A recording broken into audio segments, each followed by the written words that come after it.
You guys are having a good day. I'm Dr. Boyce Watkins from Your Black World and the Black Business School. And I want to say hello and welcome. And I hope you guys are having a great day today. And you got to forgive the mess that's behind me. I'm going to try to turn a little bit so you won't see my messy bed. But I'm actually in a hotel now because I just finished doing a financial Juneteenth investing seminar here in Philadelphia. And it was our first experiment with this sort of direct teaching sort of thing. We've done the 48-hour business school, which we still do, and we've done our financial Juneteenth seminars or our festival sorts of events where we show our films and all that stuff. Because we have our film division. This was actually one of the first times that we went ahead and went on the road just to go teach finance for the day, and I can say it was very successful. A lot of you came out, and it was totally packed. We sold out entirely, and it really worked out extremely well. So I want to say thank you guys for hanging out with us today. And the testimonials were great, and everybody that I spoke to, I was looking for somebody to give us some critical feedback, but it seems like everybody really loved it.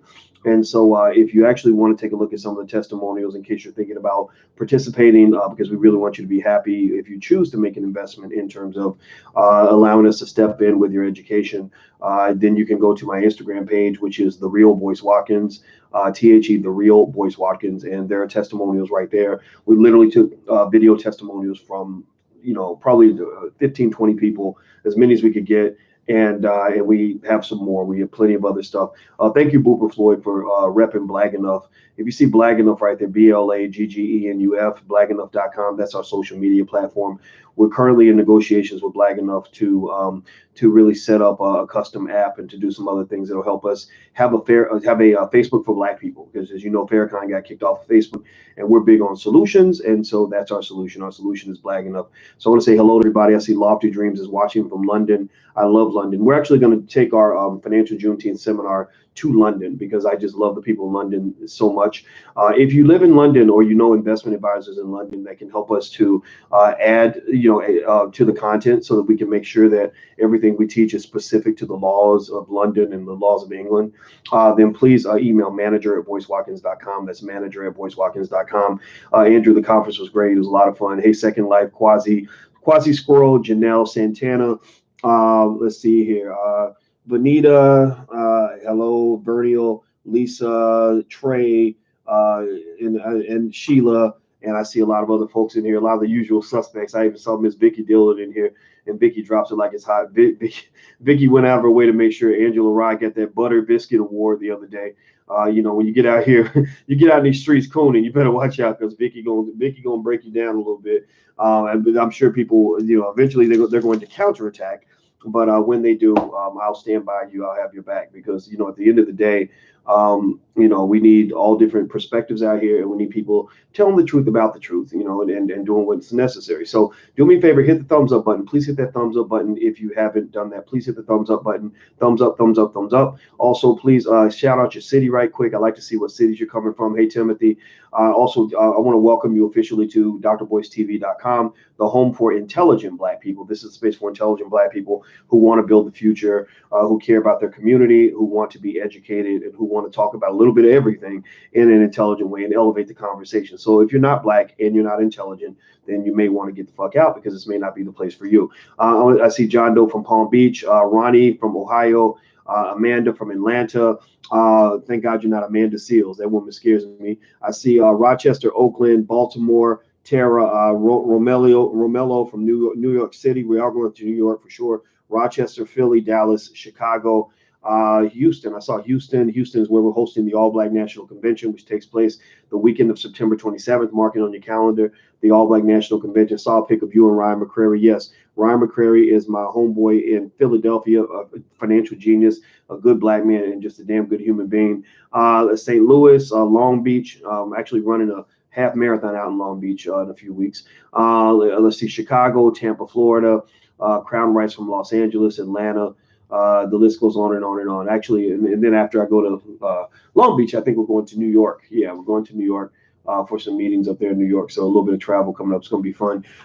New York City, Alex, Kelly from Los Angeles, and Kay from Austin, and Lisa from Philly, and we should create our own web page. I'm sure Black people have web pages though, so we might be a little bit behind the curve on that, but that's all right though. That's all right. Keep the ideas coming. All right, so please hit the thumbs up button. Hit the thumbs up button. Very, very important. Hit the thumbs up button. Okay, so now why am I here? Why am I talking to you today? The reason I'm talking to you today is because I saw a Black man today do something that made me very, very proud. His name is Mr. Robert Smith. Robert Smith is a billionaire. He's a billionaire, and he might also be a part-time millionaire because he kept it real when he went and gave he went and gave a speech at Morehouse College, and he didn't just do what most commencement speakers do. He gave probably the most interesting and most significant, most impactful commencement speech in the history of all commencement speeches. He's a man that apparently likes to make a big impression. He likes to leave a big impression, and God bless him for that. Much respect to him for this. So let me tell you what this Black man did. He went and actually told the men of Morehouse. He told the Morehouse men in his commencement speech, he said, I will pay your student loans. I will pay all your student loans. He literally, I mean, most commencement speeches, they're bullshit most of the time. I tell you what, commencement speeches are so bad and so boring half the time that the whole 13 years I was at Syracuse University on the faculty, I didn't go to one graduation. I kid you not. I went to 2 graduations in my life. I skipped I would even get degrees and not show up for my graduation. I went to 2 graduations in my life. Not including I did not go to my high school graduation. I did not care. I barely scraped through high school. I was glad to leave. I did not go to my graduation when I got my master's degree. Who cares? I was trying to get a PhD. I went to 2 graduations, my bachelor's degree graduation and my doctoral graduation. When I got my bachelor's, because that was a big deal for me, a big deal for my family. And when I got my PhD, because I was the only African-American on earth to get a PhD in finance during the year 2002. No other Black people did it. So I said, I think I want to show up for this one because this is going to change my life. And that was a big deal because that was when my income went from damn near nothing to about $115,000 a year, which at that time was a lot of money because I wasn't making any money. I had child support and all that stuff. So I was trying to scrape and get whatever dollars I could get. So anyway, long story short, graduations are just boring. Graduations, the speeches, it's like nice and fluffy and blah, blah, blah, blah. Yeah. Good luck in your life. And there are 3 lessons I learned, when I was Secretary of State and yada, yada, yada. Okay, that's cool. But, ain't nobody really saying nothing real. Not that real. And Mr. Smith, the realionaire, he ain't no billionaire. He's a realionaire, apparently. Mr. Smith made a promise. He made a promise unlike any promise ever made. He made the promise to end all promises by basically telling all the men in the crowd, I will pay your student loans.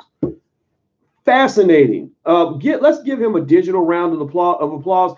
Vicky, whatever is the opposite of the Butter Biscuit Award, I want you to give that award to Mr. Robert Smith. He gets the opposite of the Butter Biscuit Award.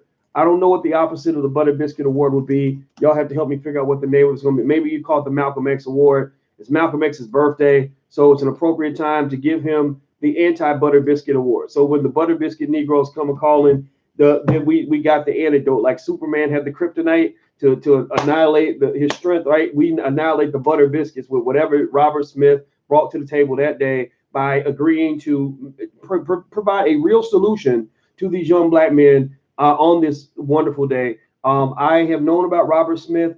I didn't really think much about him one way or the other. I didn't think bad of him. I didn't think good of him. I just knew he was there, and I knew he had done some extraordinary things. Very smart man. But to me, being a very smart man is not the same as being a man who's actually engaged and active and doing things. Being a very smart man does not mean you are an effective Black man. So being a very smart man does not mean that you're a Black man or a Black woman that's worth the time or the mind space of people that observe whatever is happening in the world. He earned that. He earned that today when he went and gave this speech, and he went out of his way to deliberately say something that is very different from what typically happens at a commencement speech. I told you guys, I never went to graduations because they bore me. I also would go to my goddaughter's graduation. When I walked down the aisle when she graduated from Columbia, I went to that graduation because I knew that would be very important for her. But I typically hate graduations. It's like a really bad day at church for me, except in this church, it's like all white people and they all say ridiculous things and it gets on your damn nerves. So I thought that it was really awesome to have a speech where the Black man decided he was going to actually say something that was going to really truly impact the lives of everybody there. I think that it was fascinating. It was powerful. It was very meaningful, very relevant. Now, the interesting thing about things like that is, there's also the other part of me that's maybe just this racism thing, or living as a black man in America has made me skeptical. Maybe it's made me a little skeptical, not skeptical to the point where I don't believe things when I see them, but to the point where I just say, okay, well, let me just make sure I ask all the questions to make sure that the real really is the real, that it's the for real, and not the fake for real, right? Because the thing about Robert Smith is that he didn't become a billionaire by being, by not being intelligent and strategic, right? He didn't become a billionaire without knowing how to make investments and that provide some sort of return on investment. He didn't become a billionaire by just doing things without thinking about how it fits into the bigger picture. And so I really was curious to figure out, I wonder if there's a bigger picture to what he's doing. Like I wonder what is the bigger picture? What's the long-term play on this? Is this just philanthropy? I mean, just literally straight up, a pure altruism, like, hey, I just want to do this for these young men, and it is what it is. I don't care. It's 40 million. I mean, really, for real. Like, I don't know if you guys know. I think Robert Smith is worth about $5.8 billion. So he probably, spends $40 million, on toilet paper, right? He probably just gets up in the morning and goes to the bathroom, and he's like, oh, damn, that's $40 million that fell out of my pocket, right? I got to get that after lunch, right? Like it's like that, like kind of like you find, oh, I was looking at my couch and I found, $40 million in my couch this morning underneath the pizza boxes, right? So ultimately, you can't help but to kind of wonder, like what if there is an agenda. And I pray to God that there's not. But then again, though, just because an agenda doesn't mean it's a malevolent agenda. Just because there's a plan doesn't mean it's an evil plan. It just means that there might be a plan, and people should understand the plan, right? So for him, I would almost say that, that this could just be him just saying, you know what, I'm worth $5.8 billion, right? Black folks don't know nothing about that kind of money. Like, for real, most of us don't know nothing about that kind of wealth, right? $5.8 billion is kind of a sick, insane amount of money, right?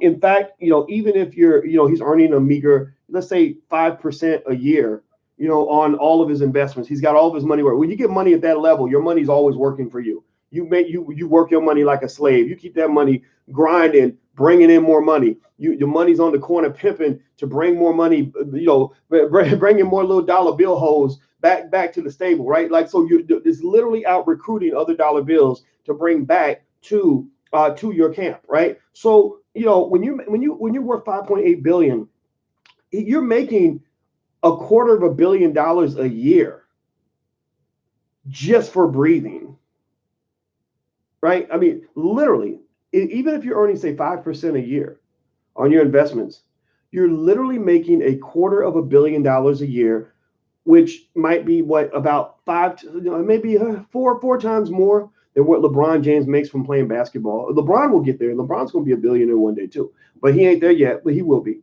You take an NBA player who makes, like, I don't know what the highest salaries are in the NBA. Let me Google this. Let me see. What's the highest NBA salaries of 2018? Let's look at the highest NBA salaries. Steph Curry, my God, that's $37 million. That's a lot of money. Good Lord. So take Steph Curry's salary, multiply it by 6, and then pretend like he doesn't play a minute of basketball at all. He doesn't even get out of bed.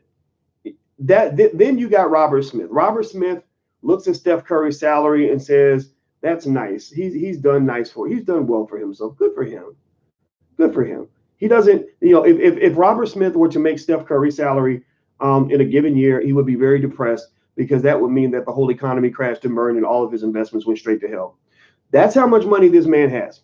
So $40 million, while it's still a significant amount of money, no matter who you're talking about, for him, it's a different level of money, right? It's a different kind of a move, right? So it could be a move that's part of a larger plan, but he may be so large that, he's not even thinking about any sort of plan that surrounds $40 million because he's making billion-dollar moves. He's making 100 million, 300 million, $400 million moves. Maybe he's not making, $40 million moves at all. Maybe he doesn't care, right? But I did wonder about that. I said, wow, that's so fascinating. I wonder why he jumps out like that and makes a move like that. Like, what's happening there? Did he want the media attention on that? I assume he did. He was okay with it, at least, because, you can do things like that in private. So there are strategic reasons why you would do it publicly, so people can be excited. Maybe it's something like, I just want love from my community. I don't know. Maybe it's the fact that, I know people have given him grief, because I don't know if y'all see, I'm not even good. People talk about this. So y'all know me. I just talk about everything. But you do know, you have seen his wife and his ex-wife, right? You've seen his wife and his ex-wife. Maybe you haven't, but go Google them and y'all can just talk about it amongst yourselves. And I'm not going to get accused of trying to make it like it's an issue, but it could be an issue for some people. It may not be an issue for other people. I don't know. I will say he's been married at least twice. He's never married a black woman. Maybe he gets shit for that. Maybe people say, oh, you ain't a real brother because you married a white woman.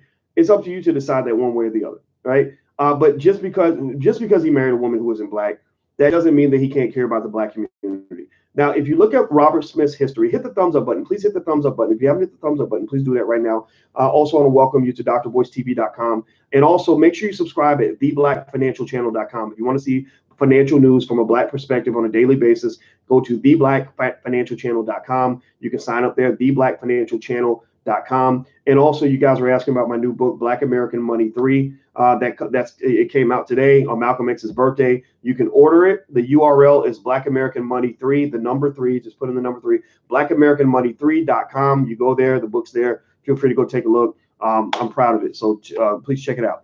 All right. So if you look at Robert Smith's past, I always try to meditate on people to understand what their angle is. I like to understand. It doesn't mean I am looking for anything. I'm just curious, and also, I think that black folks have reason to be curious, maybe not suspicious, but maybe curious about any black person who's been able to do so well in a white supremacist system. Right? Is one of the other thing, right? It's either the person's extremely smart, which Robert Smith is very damn smart, very smart, or he's cooked himself some butter biscuits along the way, to get the white supremacist system to agree to see him do well, right? I think for Robert Smith, it might be a little bit of both. I think he navigates a lot of spaces extremely well, and I can tell you a little bit about his background and how he made his money. I think how a person makes their money is very important. For example, a billionaire like a Robert Smith is not the same as a billionaire like a Donald Trump. Donald Trump made his money in very shady sorts of ways. He was deep in casinos. He made business partnerships with these gangsters and people that went to prison and just these dirty type people, And so Trump is a guy that has some really complicated business relationships that could get somebody killed or get somebody sent to jail at any moment. That's not a healthy way to make your money. Robert Smith doesn't seem to have that sort of track record. Robert Smith really, if you look at his background, and I read through, I went through Wikipedia and read through some other things to try to understand who he is and how, what makes him tick. And, he grew up in Denver. He had two black parents that were both PhDs. So in that household, his father, Dr. William Robert Smith, and Dr. Sylvia Mima Smith, they were both school teachers with doctorates. So they probably had a huge value for education. And I love that. I think that's amazing. I encourage all of you who have, children that you want to see succeed, understand education is everything. The ability to process information, the ability to adapt, the ability to think for yourself is everything. So if you're not giving your children access to education or pushing education as a strong leading value in your household, then I want to know what you're doing. I really want to know what you're doing. The other interesting thing about his family or about him is that, he went to Cornell. My brother went to Cornell. Yeah, it's funny. He went to Cornell and Columbia. My brother went to Cornell. My goddaughter went to Columbia. My goddaughter, she's like my daughter. So that's interesting, right? He's an alpha. He joined Alpha Phi Alpha at Cornell. At Columbia, he went to Columbia Business School. I was accepted to Columbia Business School for my PhD. I turned him down. I went to another school, but Columbia was a school that I had high on my list. In fact, when I went, I finished my doctorate at Ohio State. But when I got accepted to Columbia, I really wanted to go. And I just chose not to because I was hesitant about moving to New York City without having that much money. And the program, they just seemed like a bunch of pricks that ran the finance PhD program. So I went to Ohio State, and it was a fine experience. But in hindsight, I actually wished I'd gone to Columbia. I look back when my goddaughter was she was the #1 high jumper in the United States, and so she had a scholarship offers from every school in the country, every school, hundreds of letters from everybody, and she was going to go to Syracuse. And I said, I don't think you should go to Syracuse. I think you should go to Columbia because Columbia is just a better school. You'll have better credentials. And she went to Columbia. And I told her that partly because I wish that I had gone to Columbia. So he made the decision that I wish I'd made. So I respect that a lot. Robert Smith, he was born in 1962. He's an American businessman, investor, and philanthropist. He's a former chemical engineer and investment banker. He's the founder, chairman, and CEO of private equity firm Vista Equity Partners. So he's also not just educated, he's also an investor. What did I tell y'all? What have I been telling y'all since the jump? You know, people who grow up thinking like investors tend to just have more money. Now, this guy, I mean, he really has a lot of money. He really accelerated his wealth. But even if you're not worth $5 billion, growing up with an investing culture in your household does pay dividends. You know, so the fact that this man was an investor is partly why he's doing so well. He did not work enough hours to earn that money. He was working with this. He was working with his brain. So anyway, he's number 480 on the Forbes 2018 list of the world's billionaires with a net worth of $4.4 billion. Smith was also included in Vanity Fair's new establishment list. In 2017, he was named by Forbes as one of the 100 living greatest business minds. Okay, blah, blah, blah. There's more. All right. So let's see. In high school, he applied for an internship at Bell Labs, but was told that it was intended for college students. Smith persisted, calling every day. When a student from MIT did not show up, he got the position. And that summer, he developed a reliability test for semiconductors. So the man is not a dummy. All right. After working at Air Products and Chemicals, Goodyear Tire and Rubber Company, and later at Kraft General Foods as a chemical engineer, where he earned 2 United States and 2 European patents, he attended Columbia Business School. So that's smart. A lot of people do that. A lot of engineers go to business school because there are very few things more powerful when it comes to making money, especially in the field of finance, than an engineer who knows business. So if you are an engineer, go to business school so that your engineering skills can be applied to business. You'll be smarter than the business school students because business school students don't get that mathematical rigor. When I was in my PhD program, I remember that a lot of times the smartest students in our class were people who were engineers, mathematicians, statisticians, stuff like that. So that quant background is really valuable because you can apply it to a lot of things. That was actually why when I first started my PhD, it didn't work out because the math was too hard. So I left the program and then I went and got a master's degree in math because the mathematics is so important. And what I found was that, so I taught math at the University of Kentucky for a couple of years, but I also applied the math back to finance, right? And now, 20 years later, in hindsight, when you understand the math and you understand the business stuff, it's like being able to see through walls. It's like having an ability to process information in a way that is absolutely extraordinary. So if you have young people in your house, kids in your house, and you want to see them win, you want to see them succeed, push them toward quantitative sciences. Well, don't push them, but encourage them to develop their math skill. Every black man needs to understand mathematics and strategy because mathematical thinking is connected to strategic thinking. And if anybody needs to be a strategist, it needs to be a black man. A strategist knows how to play chess and doesn't get caught up because he's been playing checkers his whole damn life. So black man, stop playing checkers, start playing some damn chess. Robert Smith, at the very least, I will say, it sounds like he is a hell of a chess player. Good for him. So let me keep reading. Let's see here. In 2000, he founded Vista Equity Partners, a private equity and venture capital firm, of which he is the principal founder, chairman, and chief executive. As of 2019, Vista had $47 billion in cumulative capital commitments with over 50 software companies and has 60,000 employees worldwide. So they got $46 billion invested in 50 software companies, and he has 60,000 employees worldwide, making it the 4th largest enterprise software company after Microsoft, Oracle, and SAP. Okay, go ahead, brother. So right now, the Vista closed its fund value at $5.8 billion. In January 2015, Vista Equity Partners was named the best performing private equity firm for the previous 10 years. So basically, he's making these investments on behalf of, it looks like, high net worth individuals, and they're making a ton of money, and they just love him. And he was named as the Private Equity International's 2016 Game Changer of the Year. Now, what's interesting also about him is that Smith seems to have a strong interest in philanthropy. So when I talked about whether or not he's just doing good things just to be nice, he might be doing that. That might be who he is. I don't know. I hope that that's who he is. It seems like that's who he is.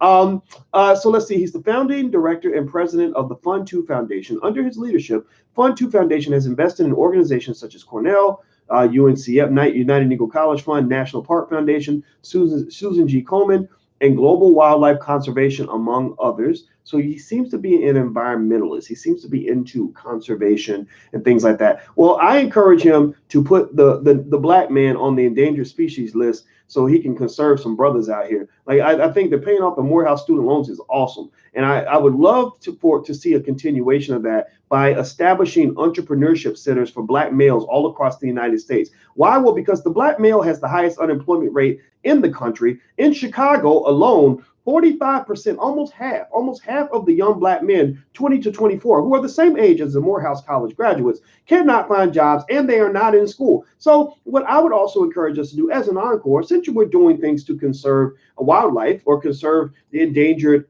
animals and endangered rainforests, things like that, that's all good, fine and good. Well, how about we preserve the endangered black man? Because in Chicago, I'm seeing hundreds of thousands of young brothers out here in these streets that ain't got nowhere to go except prison or to a casket. So what what I'm enthusiastic about is the possibility that Mr. Smith, if he's listening to this, will then say, shit, God damn it, I've done something that has made black people love the shit out of me. I'm going to really impress these black people because I'm going to then take another 20 million, or even, maybe you don't even put it up to your own money. Maybe you get, some other rich celebrities and people to come together to do this. And we're going to establish entrepreneurship centers to teach business fundamentals, business development fundamentals to black males in the top 50 cities all across America. 5 centers in every city. And all the brothers can show up and learn how to start a business. Because the black male, and Robert Smith appears to be a black man, and based on his history, he's not just a black man, he appears to actually know he's a black man. He knows it. Like in Game of Thrones, there's this guy named Jon Snow. I don't know if y'all watch Game of Thrones. Anybody else watch Game of Thrones? Or am I the only person here who every now and then watches a white people show? I do. I like Game. It's a good show. It was a good show till tonight. They did the finale tonight and they totally fucked it up. But it's a good show most of the time. Right? Anybody else watch that lame ass finale? Maybe you thought it was good. I'm not hating. Anyway, so okay, here's the deal. So there's this guy named Jon Snow, and Jon Snow thinks he's a bastard. He thinks he's a nobody. He thinks he's a whatever dude. And then he finds out, like, actually, you're related to the king. You're supposed to be the king, right? So the whole episode, the whole last few episodes is all about Jon Snow finding out who he actually is, right? So the black man's the same way. The black man's like Jon Snow. We think that we're losers, but we're really kings. And some of us find out who we are. And then there are black people who also have the Jon Snow effect, who are, black, but they don't know that they're black. They think they're Caucasian. They think that they're really white. They think that they're just like dark, like maybe white people with really good tans. And then somebody reminds them that they're black. I don't think Robert Smith is one of those people. I get a sense based on his history that he's been black his whole life. He was raised to know he's black. He's done things that are very black. He didn't go to college and pledge a white fraternity. Sure, yeah, he did marry the white women, and y'all can do what y'all want with that. But I can't. I'm not going to dwell on that too much because I can't judge who loves who and why and all this stuff. But it is what it is. It's a fact. It's a fact. It's a fact that has to be considered. Now, don't get me wrong. But at the same time, he went to Morehouse and gave this speech. He didn't do something crazy like Dr. Dre. Y'all remember when Dr. Dre went to USC and gave them the largest donation in USC history or something crazy like that. And USC doesn't even need the money. USC has money to burn. USC is gentrifying black neighborhoods all around that campus because they've got so much money. They got money. They got Pablo Escobar problems. A Pablo Escobar problem is a problem like where Pablo Escobar had a problem with the fact that $2 billion a year in his business was being lost because he had so much freaking money that the rats were eating $2 billion a year. The rats were eating $2 billion a year and he didn't care because he has so much money,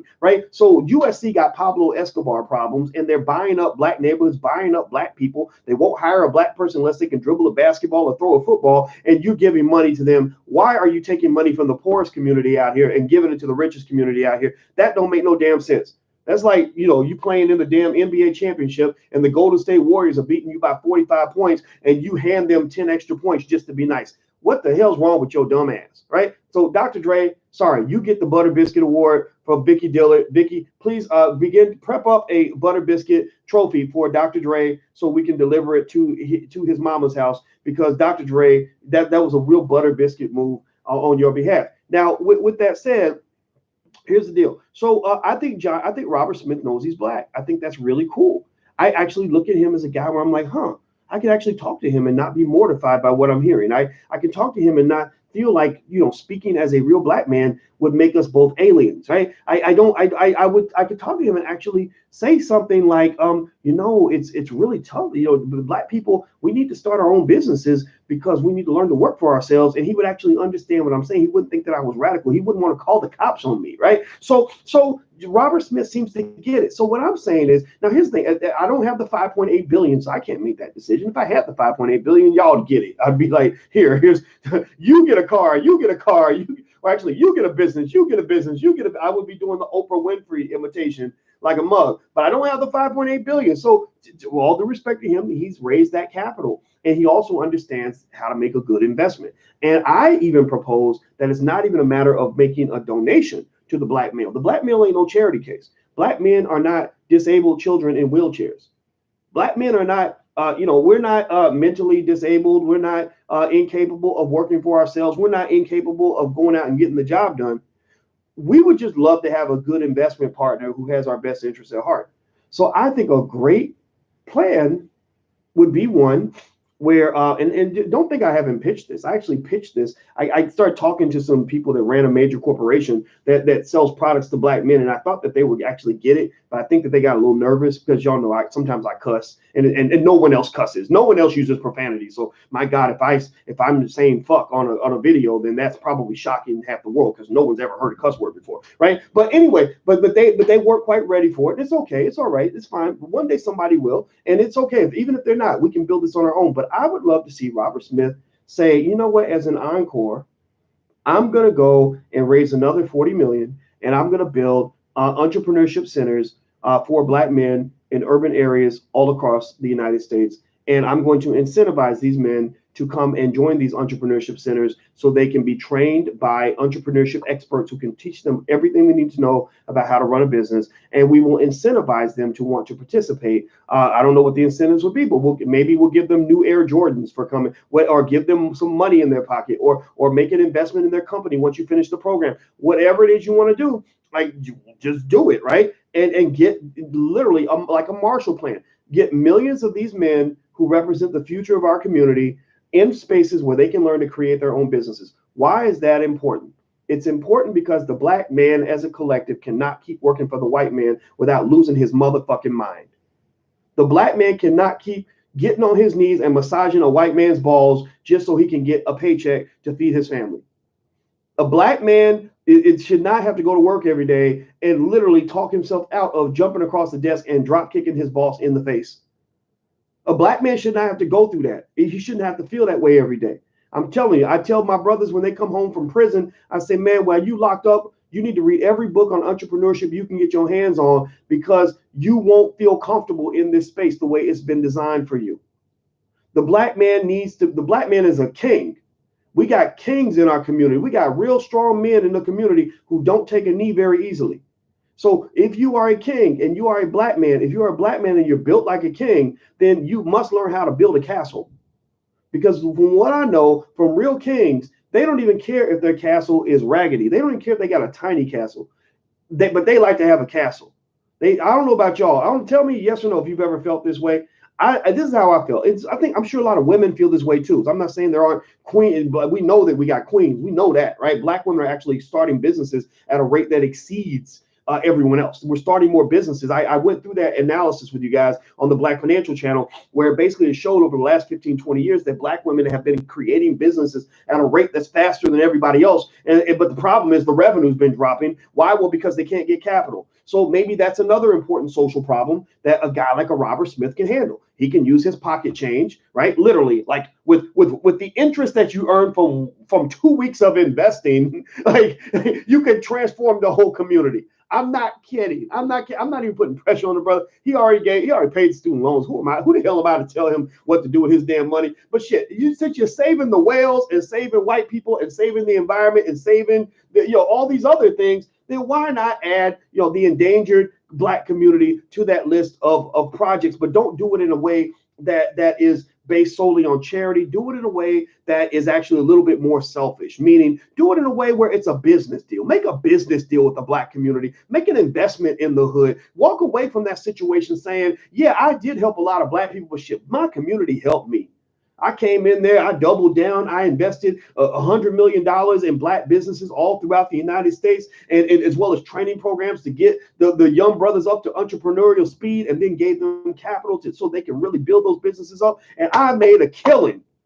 I didn't lose a penny investing in Black people. I didn't lose nothing. It wasn't no charity at all, because my people don't need charity. They're not a damn charity case. My people are a tremendous investment opportunity for the right person, for the right partner. Because see, the white man understands you a great investment opportunity. He already knows that shit. Problem is, historically speaking, he hasn't always done the right thing. Right? He comes in and he gentrifies all your shit, buys up your whole damn neighborhood, and kicks you out. Because he don't really want to be around you. He wants to replace you with a Whole Foods and a dog park, right? And a Starbucks. That's like the white people's gentrification formula, right? It's how you know it's been gentrified. The Whole Foods, the Starbucks, and the dog park. What else they got in there? They be walking their dogs. The dogs have little fucking sneakers on the dogs. I saw 2 dogs in a stroller. Yeah, I'm sorry. I'm just gonna tell y'all the truth. If I see you pushing your dog in a stroller, I will laugh at you. I won't act like I'll pretend like I'm not laughing. I'll be real serious and I'll say, "Oh, that's such an adorable puppy you have in that stroller." But underneath, just know I'm going to be laughing. And when I walk away, I'm going to laugh really hard. I'm going to let it all out. Okay, so I'm sorry. That's just weird stuff, people. I don't get it. So anyway, so I think that it's not like people haven't seen that the Black community is a great investment opportunity. People have seen this for a long time. The problem is that you don't want to get in bed with the wrong partners. You don't want to dance with the devil. You don't want people owning assets with you, or owning your assets, or participating with you as a business partner when they don't have your best interest at heart. So given that Mr. Smith went and made this extraordinary donation to the students in Morehouse, I would love to see an encore, because remember, these Black men, he could do nothing else for the men in Morehouse. And if he fulfills his promise, then he's good with me. Seriously. Now, again, what he said, I kind of want to see the fine print. Like, I'd like to see exactly how do they cash in, and does everybody get all their loans paid off, no questions asked? Or is it something where it's like, oh, well, your loans are too high, or you don't qualify for whatever reason? I would just like to understand the fine print of it all. But it doesn't mean that it doesn't mean you're still not doing a good thing. I just want to know the details. But really, I haven't seen a donation or a I don't like to use the word donation when it comes to Black men, because I'm tired of people seeing Black males as a charity case. I don't like us being charity. That makes you weak. But I think it's like, I have not seen a financial move in HBCUs that extraordinary since Bill Cosby dropped $20 million on Spelman back in the 1980s. Then no celebrity, including Beyonce. I know y'all love Beyonce for the Netflix documentary, and she deserves credit for that.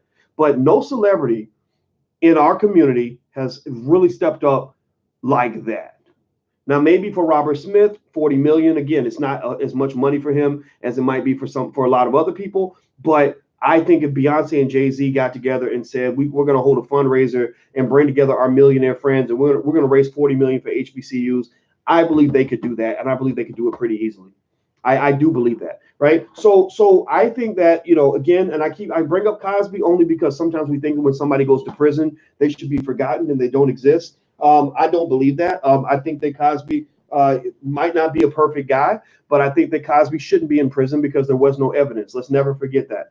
Even if you know somebody did it and you really feel that they did it, that ain't the same as having evidence that they did it. And there was no evidence in the particular case that got Bill Cosby sent to prison. The only evidence that he was guilty was that he was Black. And that was the evidence that they used. Oh, you're Black, so you're probably guilty. So we're going to go ahead and lock you up. All right. So anyway, hit the thumbs up button. Please hit the thumbs up button if you haven't hit the thumbs up button. Also, you're on drboycetv.com, the home for intelligent Black people. If you want to support the spread of intelligent Black people throughout, or intelligent Black media throughout the world, that is our mission. Please go to intelligentblackpeople.com. That's intelligentblackpeople.com. We believe in the Black Core of Three. The Black Core of Three says that we believe Black people should educate our own children, create our own jobs, and support Black businesses. So let's see. Somebody saying, well, you should set up a meeting with the big dog. You go it. If anybody can make it happen, it's you. We believe in you. I maybe I would. I think I probably know somebody who knows him.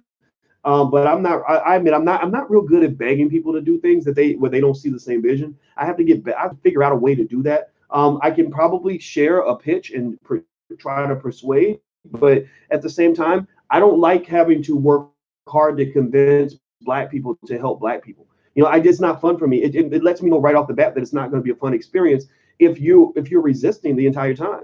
I like working with people who say, "Oh, Doc, hey, I saw what you're doing, and I really want to be a part of that, or I want to do something that's similar. Can you be a part of what we're doing?" That's more engaging for me. It's not so much fun if I'm like, repeatedly calling somebody 10,000 times to get someone on the phone and they don't really want to be there, or they're like, "Oh yeah, you're bothering with this Black people stuff." That's not fun for me. But at the same time, I wouldn't mind talking to the guy. I talked to George Frazier last week. I'm going to his Power Networking conference. I'm sure I'll meet a bunch of people there. That'll be fun. I don't do a lot of networking. I kind of digitally network. Like a lot of people know me because of the stuff I say and the things I'm teaching online. But as far as networking and schmoozing, I'm not such a good schmoozer because, as you can tell, I don't know how to watch my mouth. I just kind of say what's on my mind, and sometimes that gets me into trouble. So anyway, the other thing I want to remind you guys, don't forget we're on iTunes. This podcast is on iTunes, so if you want to get on iTunes or SoundCloud and listen, you can just download us on iTunes and SoundCloud. Make sure you do that, and don't forget we have an organization for Black men. Actually, if you want to join, if you are a Black man, it's only for Black men, and you want to be a strong Black man, or you want to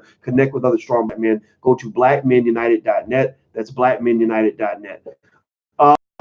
Let's see here, Dr. Watkins, did you reach out to the Breakfast Club to get Dr. Claude Anderson on their show? Yes, I did. I reached out about Farrakhan and Tariq Nasheed, and they both got on, but they did not bring on Dr. Claude Anderson, and I don't really know if that's going to happen now that Vicky Diller gave Angela Rye the Butter Biscuit Award on Your Black World channel because Angela and Charlamagne are very close friends. So I'm very sure that probably does well with some of the people at the Breakfast Club. But it's okay. You got to speak the truth. And I have no problem with what Vicky said because Angela Rye, in case I haven't told you, she's just not a nice person. She's just not a nice person. All right. So let's see here. Oprah has given major funds to her HBCU alma mater, TSU. Yeah, she has. She's given a few dollars here and there, but I don't think Oprah's, the thing about HBCUs is that they need a Marshall Plan level bailout from the people that really care about the Black community. They need tens of millions of dollars, to shore up their endowments. They need tens of millions of dollars to really operate at a high level. And so I personally, honestly think that many of the gifts I've seen are more symbolic than they are substantive. That's what I like. That's what excited me about what Robert Smith did. It came off more substantive. It was like, oh, so you're letting all these Morehouse men run out into life debt free? Oh, that's great. You took a monkey off their back. Now they can run faster. Now they can make moves. Now they can do can do the things they really want to do. That was amazing. When I see somebody like Beyonce or Jay-Z or whoever give like $400,000, it just doesn't impress me. It's not that big of a deal. It's not really going to make a difference. It's more about the publicity sometimes than it is about actually making a real impact and really shoring up the HBCU's economic problems. So our HBCUs are struggling. They need hundreds of millions of dollars, that are going their direction. And the reason HBCUs are in big trouble is because you're having to beg people like Donald Trump to come up with the funding that you need in order for you to educate Black kids. That ain't going to work. That was why we created the Black business schools. We said, okay, we'll create something better than an HBCU because your professors are Black. They teach you exactly what you need to know. We keep the cost down, and you can go out into the world and become a wealth builder. And because my prediction, honestly, is that the same way I created Black Enough because I knew eventually Facebook was going to keep on banning Black people. Well, we created the Black business school because a lot of HBCUs are not going to survive. Private universities that are charging $20,000, $30,000, $40,000, $50,000 a year are not going to survive because people are going to get tired of that debt. and they're going to start realizing, they're going to start talking to people who already finished in college, and they're going to hear these people tell story after story about how they got a degree, went deep in debt to get the degree, and they're pissed off because they wish they could go get their money back, but they can't. Right. So ultimately, we need better educational models for our children. And I'll tell you, if I had a choice between doing 4 years of college and taking on that debt versus learning stocks, real estate, and entrepreneurship, oh, I would take option number 2 in a second. Because pay attention. Why is Robert Smith worth billions of dollars? He's not worth billions of dollars because he has a college degree. I'm sure the connections, though, maybe some connections from Columbia and Cornell played a big part in that. Going to schools like that, my brother, for example, when he went to Cornell, he had some really awesome connections. When my goddaughter went to Columbia, she had amazing connections. But if you're going to like Arkansas State and they're putting you deep in debt, ain't no connections at Arkansas State like that are really going to put you, propel you to the level that you want to go to. And so I see a lot of people that get degrees and they get upset. They get really mad because they get out in the world and they're like, hey, hire me, pay me $70,000 a year. I've got a piece of paper. A lot of real business people that really understand how to make money, that really understand how the game works and understand competition, that you have to kill what you eat, they laugh at you. If you come in there talking about, I got a piece of paper after I spent 4 years on a college campus laying around and going to parties and barking and stepping and all this other stuff, but I got the piece of paper, so that means I'm valuable to your company. No, the person that's going to be valuable to my business is the person who has experience, or the person who's been sitting next to me who maybe didn't have a college degree, but they know my shit inside out. They know my business inside out. The person that has value to me is the person who's been through some things, and that lets me know that they're hungry, they're skilled, and they're hungry, and they're ready to do whatever is necessary to be successful and contribute to the bottom line. The last thing a lot of business owners want, many of whom didn't go to college. A lot of business owners didn't go to college. You don't need a degree to run a business, but you need a degree sometimes to go work for a business owner. But a lot of business owners who didn't go to college, they sometimes get annoyed by college students who come out and say, oh, I've got a piece of paper, so you should pay me more money because I've got a piece of paper and I can use long 4-syllable words. Nobody care about that. They're like, okay, well, can you make $1? Can you help us achieve it? We have something that we need to do by the end of this quarter. Can you help us achieve that goal? If the answer is no, then nobody cares how many English literature classes you took when you went to Dartmouth. It doesn't really matter that much. So anyway, let me keep going. So in terms of, to really sort of break it down with this brother here, I think that what he did is great. I like him a lot. I applaud him. I hope that this is just act 1 of a long commitment that he has to putting Black people first. I hope that he puts Black people first. That's one area where I'll say I'm a little bit biased. And if I were to, nudge him a little bit, I'd say, hey man, whatever amount of money you're giving out, your community needs you more than anybody. The community, there's billionaire white people who are going to put money toward protecting the environment.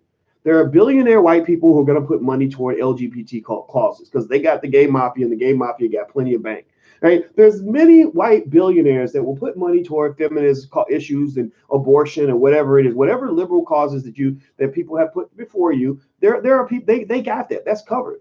The community that has no friends, the community that's left behind, the one that's struggling the most, the one that's been hit the hardest, is the one that is represented by people like you, people who look like you.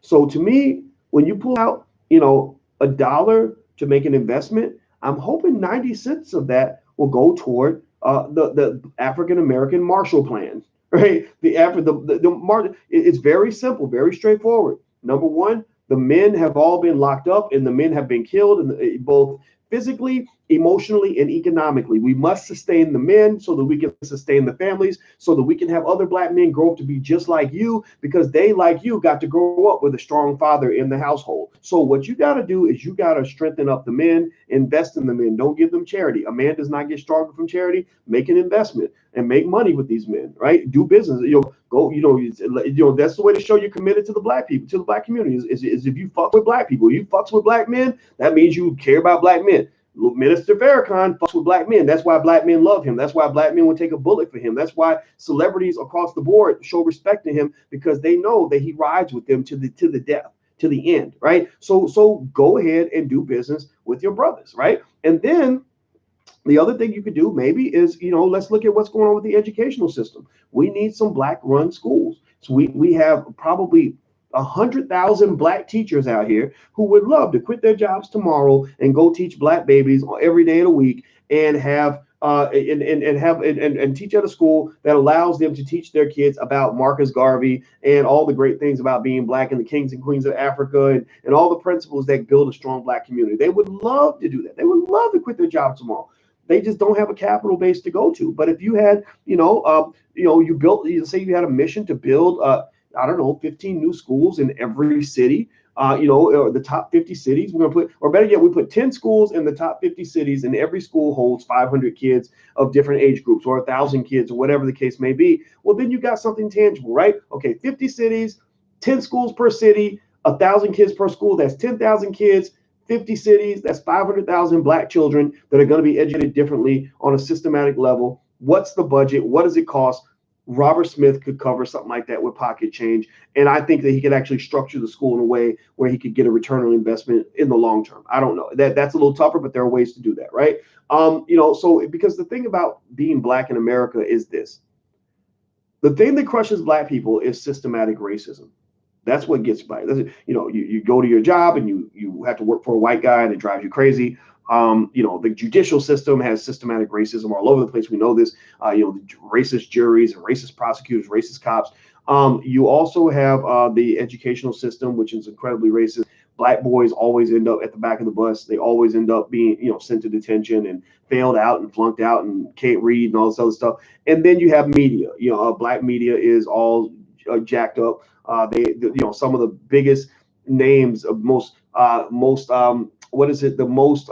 visible black people in America are the most ignorant, the absolutely most ignorant people imaginable. And they're the ones who are influencing our children and turning them into ignorant fools, just like the idiot they just saw on TV. So you can literally, almost like looking at systematic racism like a disease. You can look at the body and look and point out the places where the disease has had the most impact and inject the medicine. The medicine would be money medicine, M&M. Inject those M&Ms into the places where the viruses have hit. Few M&Ms here, a few M&Ms here. Oh, we need some M&Ms down here. So you got M's in your bank account, multi-millions, M&Ms. So you got the M&Ms, the money medicine. So I'm gonna put M&Ms here, M&Ms here, M&Ms here, M&Ms here, and I'm gonna fix these problems one by one. That to me would be a wonderful life mission for a black billionaire. I think that would be fun. I think it would be doable. I think that you can solve tremendous problems in the black community for just a few $100 million, which again, for a guy like him who's making $250 million a year just because he's breathing,